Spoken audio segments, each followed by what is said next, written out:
Megan Hicks of I Run Far. I'm with Abby Hall. It's a couple days before the 2026 Western States Endurance Run.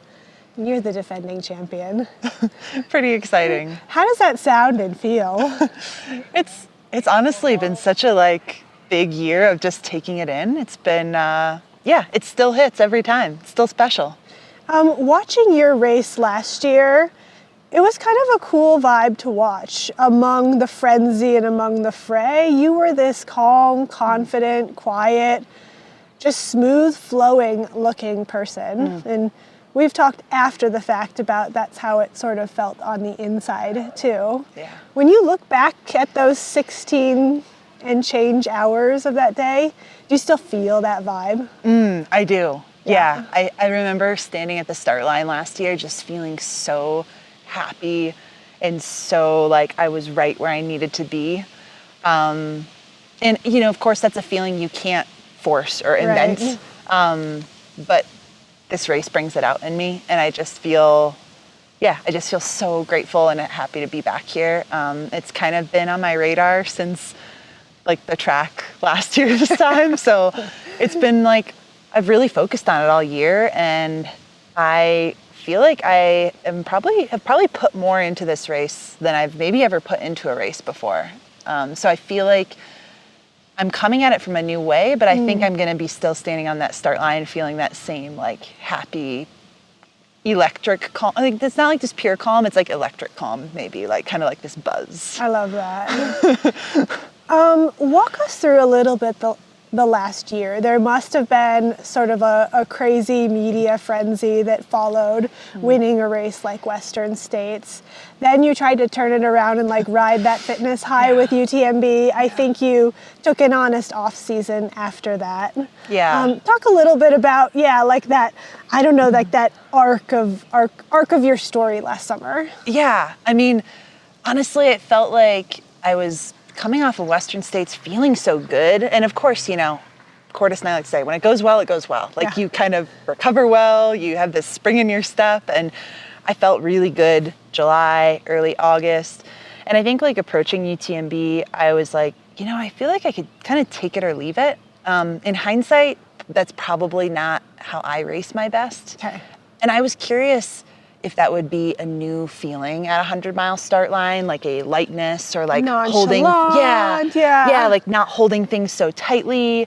And then I got out there in the race and felt, not super connected to what I was doing, pretty tired, not really able to muster what the day required. And so it just brought me back to that place of, first off, respect for these big 100-milers and what they require, and also just realizing that I think I do best and the best me comes out when I'm really all in on something. The psychological relationship is just locked in. Yeah, totally. And so I feel like I then kind of spent the fall kind of in those early phases of locking in for this year. Maybe not it was kind of a down season, but we actually did a trip out to the course in late November, which was pretty fun. Oh, that's interesting. It was really fun, actually. Yeah. What interesting things do you see on the Western States course at that time of year? Well, it was really interesting because there was a big snowstorm that was about to come in, the first big proper one of the season. And I think I got one of the last days in the high country. Oh, cool. So it was pretty fun. And then came back in April and got out to the high country. And, I felt the almost first person back again. Exactly. I felt, hey. Yeah. First one out, first one back in. So it was fun to get out there in November, and then kind of was, even making race choices around it, returning to Black Canyon and then ultimately the big build. So it's kind of been all eyes on getting back here the best I can. And on paper, looking at, you did a training race in December in Arizona, then you repeated Black Canyon like you did in your build to Western States last year. Yeah. You took the same position, but you ran a heck ton faster. Yeah, that was crazy. Given same, different. I mean, nothing is actually replicated, but how does this build and that performance at Black Canyon sort of resonate or sit with last year at this time? Yeah, I think Black Canyon this year, I felt the aim was a little different since I wasn't going for a ticket.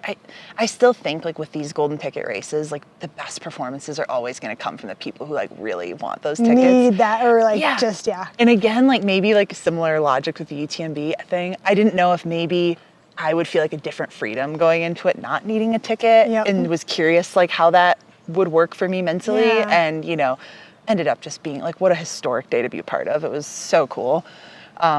Ran a lot faster, but, you know, even at that time of the year, like the goal like was really speed work and kind of, you know, getting a bigger ultra on the books to start the season. And then didn't really start stacking the big weeks until like later in March. Okay. So yeah, I feel like it was what it needed to be to start the season. Black Canyon is kind of like nailing it one day is definitely kind of a sub goal. Like, I don't know if it'll ever be like the focus of a season or something, Right. but it's such a cool race. It's kind of local for you. Yeah, kind Yeah. of local. And, you know, usually spend most of the winter running on those desert trails. So it's always a good fit. And like, I think I'll probably keep getting FOMO and keep doing it. Being the defending champion at a race like Western States, that's a bit of a, I don't know, large sign on your back, if you will. If this were the 1990s, like statistical precedent would say, like, it's pretty likely that you're going to win again. But in this modern era, like statistics are against there being a repeat champion. There's basically one person in the modern race who's done that thus far. That has to be kind of fun to like butt up against like, okay, statistics say one thing, but I am me. Yeah, exactly. It feels like this really cool, probably one of the cooler opportunities I've had in my career to really like try and, you know, make history, add my little notch to our sports history. But like, I also feel like I've done enough hundreds to understand that nothing is guaranteed and got to go out there and earn it again every time. And each race has different challenges, you know, unique curveballs. And yeah, I feel, you know, well positioned from what I learned and experienced last year and how to execute. And there's a lot to the plan that, you know, remains unchanged of things that were working really well. But I also want to swing bigger this time. And I think there's more I can do on this course. So I'm sure that'll have new challenges associated with it. Well, you've already set up my next question for you. Obviously, a lot worked for you last year. So there's like probably some stuff that you just want to press repeat on and say that worked perfectly. I'd like to do that with no bugs in the system. But we're always refining and always evolving. So what are a few things that you've really thought about, like, oh, that I bobbled with last year, I'd like to work on that, or gosh, that really worked in Black Canyon, I want to try to bring that here? Yeah, totally. I would say nutrition right now just feels so solid. Yeah, and it went so solid last year, and I feel, really fortunate that that's like in a really good spot. I am able to consume a lot during these longer races, which I think, you know, I don't feel like I maybe see the benefit of that at like a Black Canyon, but I do think for that like Longer. 8+ hours, I think it starts to really have a fun snowball effect. So, I mean, you know, of course, like nothing's ever guaranteed, but like that's something that's pretty steadily working across my training and racing. And yeah, it doesn't have many changes to it. But I think, you know, last year, like from Foresthill to the finish, I feel like I ran pretty conservatively, just thinking kind of like, just don't mess this up. Just kind of. Things are going so well. Exactly. Just kind of like, don't do anything crazy and like, just kind of like keep on keeping on. And, and, you know, it was also then a lot to soak in. I mean, those final miles with Cordis, like we'd be running and I would just see him like looking at me while we were running. And I was like, don't make me cry right now. And he like, Can we keep our stuff together? Exactly. And I think there was so much excitement. And of course, like, yeah, it's not like I want to avoid that feeling, but also I want to try and be more locked in those late miles and really see what I can do there without being kind of in this state of like shock and excitement and fear of messing something up. So that would be one goal that I have. I guess stating that a little bit differently, it's like taking the narrative into your own hands a little bit, as opposed to being like, well, what narrative is coming for me around the next corner? Exactly. Exactly.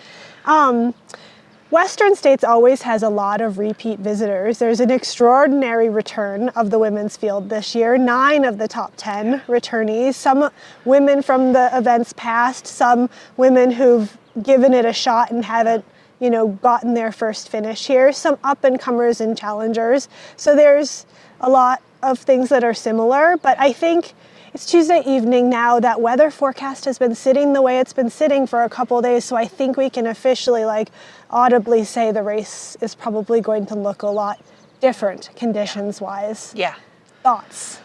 I mean, it's super exciting. Admittedly, I love a hot day. And so I was secretly... Girl wants to suffer. I was secretly hoping for a little bit of a scorcher.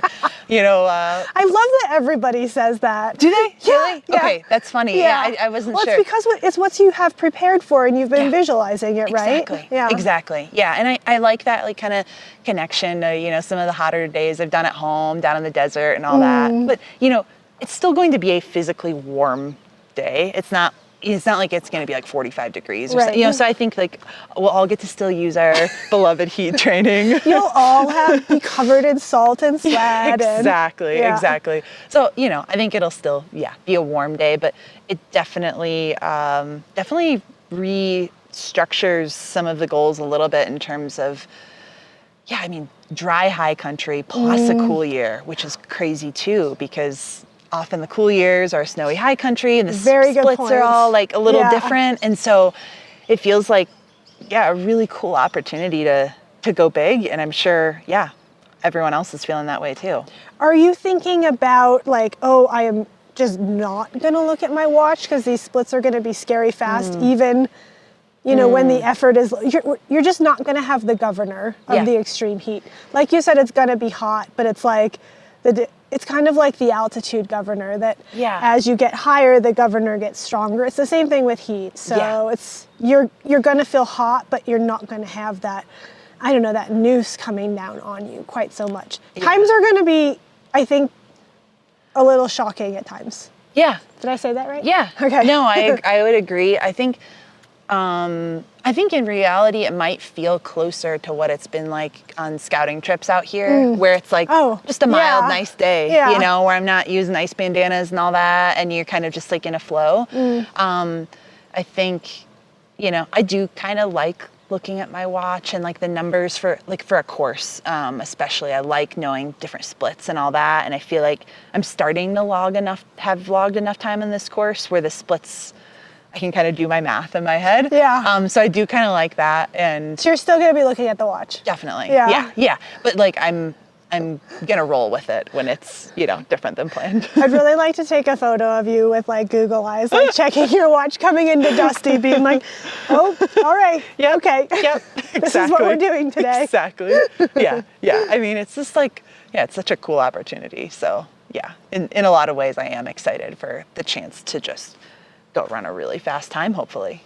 Last question for you. Your watch sponsor just put out a video about you. Yeah. And one of the takeaways or fun points of that was you saying that last year was just a big old fat question mark of what can I do at this race, sort of unknowing of your potential. Well, now you know what you can do at this race. So the mindset is sort of like a 180 switch. Yeah. Talk about that for a moment, if you could. Yeah, I mean, I think, for anyone who's familiar with my trajectory at 100 milers before that, I was really hoping to kind of get one on the board last year. And, I certainly had the hopes that it could be the year where, it would suddenly work. I felt like I had been teeing myself up for that for a while with some of those harder march it in type days.